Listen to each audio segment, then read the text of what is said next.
आता तुम्ही म्हणसान की तुम्ही काय उचलून चालवलं बा, तर ह्या भाऊ सोयाबीन गायत चायने झोपेतून उठल्यावर पण चायने आणण्यासाठी गेलो भाऊ, कारण चायने आणून आपल्याला काय नाही भाऊ सोयाबीन घरी आणल्यावर पण डायरेक्ट केलं भाऊ आपण सोयाबीन गायन चालू.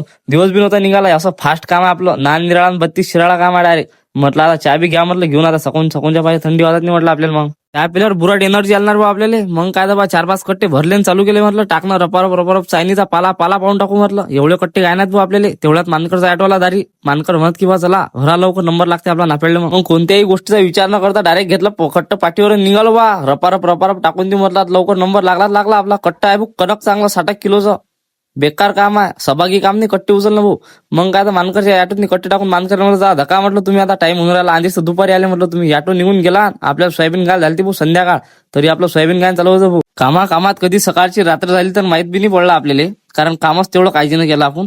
आता इकडे 53-28 भाव भेटल्यावर मग तर कसं कॉलरटेट काम आहे ना, आणि आपलं सोयाबीन सबंध जाते भाऊ नाफेडले, म्हणून आपण चायनी मारवलो.